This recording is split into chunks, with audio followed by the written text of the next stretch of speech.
Hello and welcome to week 3 of EDU 509. As I noted in week 2, I am currently trying to fight off pneumonia.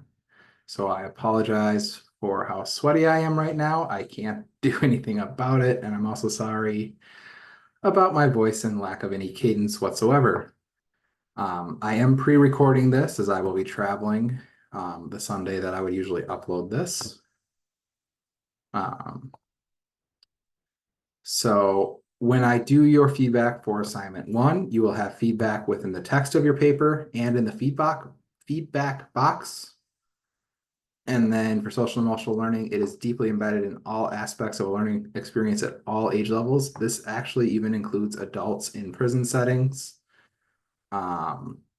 We joke around a lot in prison education, but realistically speaking, a very large portion of the adults we deal with are somewhere in the middle to early high school level of social emotional development. So we do a lot of stuff to try to just teach how to be a responsible adult. So it goes all the way from pre-K through adult. The theme for week 3 is neuroscience. How does or can what we know about the brain impact institutional structures and policies as well as daily practice? This is one of the topics that I saw come back in final papers a lot, so I recommend bookmarking stuff and keeping it around. This week's activities are to watch this weekly remarks video and respond on discussion board. You're going to read and view video, website, podcast, and an article. Again, they are all posted. If anything doesn't work, please let me know. Those are in week 3 materials. And then complete discussion board learning activities and start working on your assignment 2. So discussion board 1 is to access our week 3 reading, Neurosequential Approach to COVID-19 and Mental Health. This is embedded into the first reading. There are 14 videos plus a pandemic toolkit for parents. Select one of the videos or the parent toolkit and post your response. I do know we had some problems accessing these last year. So if you get in there and you can't find them, please let me know so I can do some troubleshooting. You're going to summarize the content reviewed, provide an example of how the content in the video can be applied to your classroom, school, or organization, and what from Dr. Perry's dialogue applies to your organizational mission and vision statements, providing supports for students and their families. Please dialogue with 2 cohort colleagues. And for week 3, as you peruse our week 3 course reading list, I am asking you to review in depth what Dr. Bessel van der Kolk shares about children who experience trauma and the aftermath of shame or guilt. Additionally, please peruse the attached article right here, Understanding and Treating Feelings of Shame in Children Who Experienced Maltreatment, in particular pages 369 to 372. Post 3 suggested intervention, set of steps to target a student need, or your own designed interventions to understanding and treating the feelings of shame or other feelings in children who have experienced maltreatment. I am sorry that this is so difficult to read.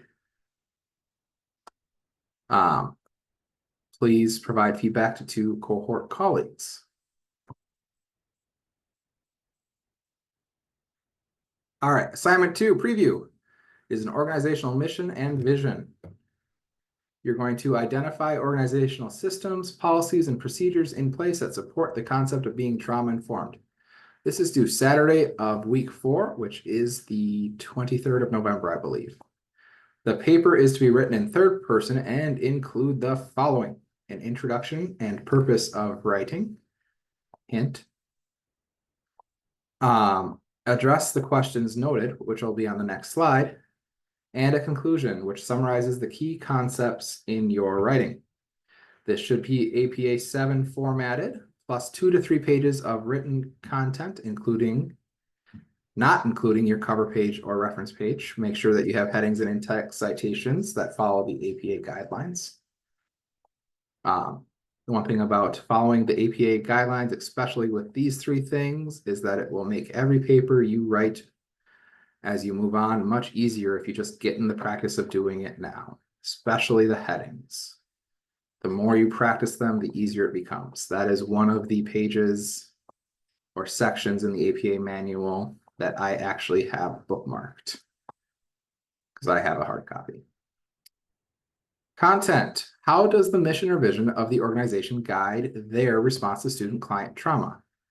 I suggest choosing your own school or school district. What resources are available to teachers, staff, faculty, and/or organizational leaders to recognize and respond to those impacted by traumatic stress? Look at official publications. You can use your own experience, but remember, this is in third person. In what ways is your organization intentionally providing evidence-based interventions and access to services for students affected by trauma?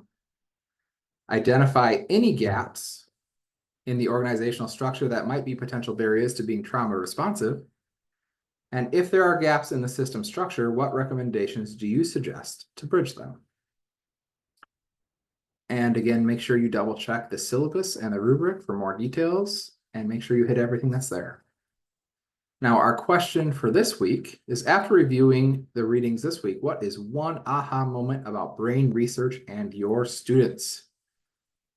Have a great week. I look forward to finishing grading week 1, reading your papers for week 2, and seeing your responses for week 3.